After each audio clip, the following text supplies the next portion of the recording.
Israel जंग का ऐलान कर चुका है। 7 अक्टूबर 2023 ये इजराइल के लिए बहुत ही पवित्र दिन माना जाता है, क्योंकि इसी दिन इजराइल के लोग अपने पवित्र ग्रंथ तोरा को पढ़ते हैं। लेकिन इसी दिन पैलेस्टीन के एक संगठन हमस ने इजराइल पर अटैक कर दिया, जिसमें लगभग 5000 रॉकेट्स को इजराइल पर छोड़ा गया, जिसमें इजराइल के कई मासूम लोगों को इसका शिकार होना पड़ा। अब यही इजराइल के पास आयरन डोम सिस्टम है, जो सबसे बेहतरीन एयर डिफेंस सिस्टम में से जाना जाता है, जो रॉकेट्स को हवा में ही डिटेक्ट कर उन्हें मिड एयर में ही डिस्ट्रॉय कर देता है। इसी हमले के बाद Israel PM declares the state of war, जिससे इजराइल डिफेंस सिस्टम ने हमास और गाजा स्ट्रिप पर बहुत सारे हमले किए।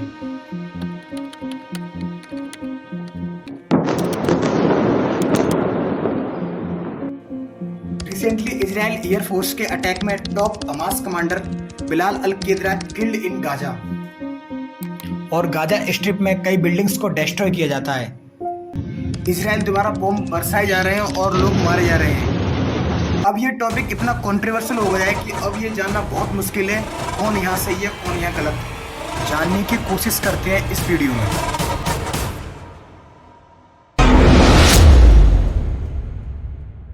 हमास संगठन का गठन 1987 के जन आंदोलन के दौरान हुआ और इसकी शुरुआत 1997 में हुई। हमास एक मिलिटेंट और टेरिटरी ऑर्गेनाइजेशन है, इस बात में कोई शक नहीं। ये है मोहम्मद दीप, जो प्रेजेंट टाइम में हमास मिलिट्री विंग के लीडर हैं, जिसने इजराइल के खिलाफ एक मिशन डिजाइन किया है जिसका नाम अल अक्सा स्ट्रॉम है। अभी तक हमास ने इजराइल पर लास्ट 30 सालों से बहुत अटैक किए, लेकिन इस वर्ड का यूज आज अल अक्सा स्ट्रॉम मिशन के बाद हुआ है। इसके डिफेंस में इजराइल ने लास्ट डेज में गाजा स्ट्रिप पर हमास से भी ज्यादा अटैक्स किए, जिसमें हजारों से ज्यादा लोग इंजर्ड हुए या तो मारे गए। हमास का मेन ऑब्जेक्टिव है पैलेस्टीन लोगों को इजराइल वायलेंस से बचाना। ये उनके लिए एक रेवोल्यूशन है। Canada, Japan, Australia, USA, UK and the European जैसी कंट्रीज ने हमास को एक डेजिग्नेटेड टेररिस्ट का दर्जा दिया है। हमास का मतलब है इस्लामिक में रेजिस्टेंस मूवमेंट एंड अरेबिक में स्ट्रेंथ और ब्रेवरी। 2006 में हमास मिलिटेंट ग्रुप पैलेस्टीन में इलेक्शन लड़ता है और जीत जाता है, जिसमें पीएलओ वाली पार्टी फतह को हरा देता है। लेकिन 2007 में दोनों पॉलिटिकल पार्टी के बीच में सिविल वॉर होता है। पैलेस्टीन में दोनों पार्टी के सपोर्टर एक दूसरे से लड़ते हैं और 2007 में इसे बैटल ऑफ गाजा के नाम से जाना जाता है, जिससे पैलेस्टीन 2 भागों में बट जाता है, जिसमें वेस्ट बैंक के एरियाज में पीएलओ वाली पार्टी फतह का रूल रहता है और गाजा स्ट्रिप को हमास अपने कंट्रोल में ले लेता है। आइए इन दोनों के पॉलिटिकल जियोग्राफिकल मैप को देखते हैं। इजराइल और पैलेस्टीन दोनों मिडिल ईस्ट में लोकेट हैं। इस मैप में आपको इजराइल दिखाई देगा। इजराइल के ईस्ट में जॉर्डन और साउथ में इजिप्ट लोकेट है, नॉर्थ में लेबनान और नॉर्थ ईस्ट में सीरिया। अब इजराइल के मैप में आप छोटे छोटे एरियाज देखेंगे, वो पैलेस्टीन के हैं और इस एरियाज को वेस्ट बैंक के नाम पर जानते हैं। लेकिन वेस्ट बैंक का बहुत सा हिस्सा पैलेस्टीन के अंडर आता है। इसके अलावा वेस्ट में मेडिटेरियन सी के पास यही लोकेट है गाजा स्ट्रिप, जो अपनी बाउंड्रीज इजिप्ट के साथ भी शेयर करता है, और ये गाजा स्ट्रिप भी इजराइल और पैलेस्टीन के विवाद का मेजर पॉइंट है। इसके बाद वेस्ट बैंक के सेंट्रल में जाएंगे, यही लोकेट है जेरूसलम।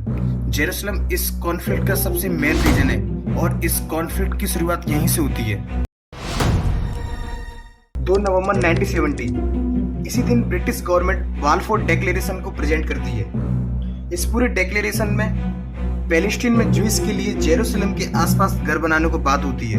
1980 में वर्ल्ड वॉर फर्स्ट खत्म होने के साथ ऑटोमन एम्पायर हार जाता है और ब्रिटेन एक विजयी साम्राज्य बनता है। लेकिन 1918 से पहले पैलेस्टीन में ऑटोमन एम्पायर का रूल था और ऑटोमन एम्पायर के टाइम पैलेस्टीन में अरबों की संख्या बहुत ज्यादा थी और ज्यूज की संख्या बहुत कम।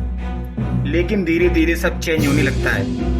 1922 से 1935 में ज्यूज माइग्रेशन का आरंभ होता है। लगभग 150 लाख माइग्रेंट्स आते हैं, जिससे ज्यूज की संख्या बढ़ने लगती है और इसी चीज को देखकर अरब को अपनी कम्युनिटी के लिए खतरा होने लगता है। इसलिए इन दोनों समुदाय के बीच संघर्ष शुरू हो जाता है, जिसमें कई वॉर्स लड़े जाते हैं और बहुत से लोगों की जान भी जाती है।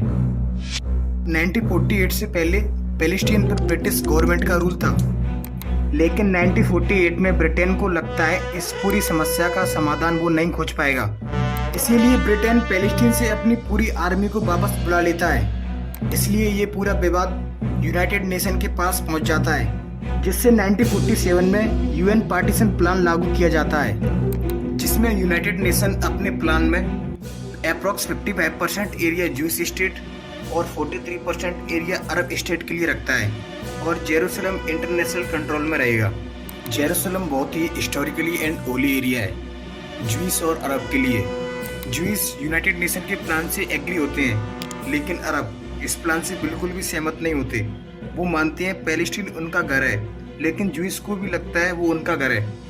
इसीलिए ये विवाद ज़मीन को लेकर है और ये लड़ाई धर्मों से जुड़ी हुई है, क्योंकि अरब के अकॉर्डिंग इस्लाम में सबसे 3 पवित्र स्थल हैं, जिसमें से 2 मक्का और मदीना जो सऊदी अरब में लोकेट हैं, लेकिन तीसरा पवित्र स्थल जेरूसलम में अल-अक्सा मॉस्क्यू। इसी कारण जेरूसलम बहुत पवित्र स्थान है, ऐसा अरब भी मानते हैं और ज्यूइश भी, जो उनके रिलीजियस ग्रंथ बताते हैं। लेकिन इजराइल ने प्रेजेंट टाइम में अरब स्टेट के बहुत से एरियाज पर अपना कब्जा कर रखा है, जिसमें कई वॉर्स होते हैं। 1967 में सेकेंड अरब इजरायली वॉर होता है। ये वॉर 6 दिन तक चलता है और इसे इजराइल आसानी से जीत जाता है। इस वॉर के बाद इजराइल गाजा स्ट्रिप और वेस्ट बैंक के कुछ एरियाज को अपने अंडर ले लेता है, बल्कि जो इजिप्ट का बड़ा सा हिस्सा पेनिनसुला है उसे भी ऑक्युपाइड कर लेता है। 1973 में एक और अरब इजरायली वॉर होती है और इसे भी इजराइल जीत जाता है, जिससे इजराइल ने आज तक पैलेस्टीन के बहुत से एरियाज पर अपना कब्जा कर लिया है। पैलेस्टीन चाहता है कि 1967 से पहले की बाउंड्री से हट जाए और वेस्ट बैंक और गाजा में एक इंडिपेंडेंट पैलेस्टीन स्टेट की स्थापना करे, और 1948 में जो पैलेस्टीन लोग अपने घर खो चुके थे वो पैलेस्टीन वापस आ सकें। पैलेस्टीन पूर्वी यरूशलेम को पैलेस्टीन की इंडिपेंडेंट कैपिटल बनाना चाहता है। इजराइल जेरूसलम पर संपूर्ण अधिकार चाहता है, क्योंकि उनके अनुसार वो ज्यूइश की पैतृक भूमि है और इजराइल को ज्यूइश स्टेट के रूप में मान्यता मिलेगी। पैलेस्टीन के लोगों को घर वापसी का अधिकार केवल पैलेस्टीन को है, इसमें इजराइल का कोई रोल नहीं। लेकिन प्रेजेंट टाइम में ये वॉर रसिया और यूक्रेन वॉर से भी ज़्यादा कॉन्ट्रोवर्शियल है। रिसेंटली इजराइल ने वार्निंग दी है, अप्रॉक्स 1 मिलियन सिविलियंस को गाजा से मूव करने को कहा है, लेकिन इजराइल के पास बहुत टेक्नोलॉजी है, इसलिए वो सिर्फ टेररिस्ट या रॉकेट्स पर ही अटैक करे।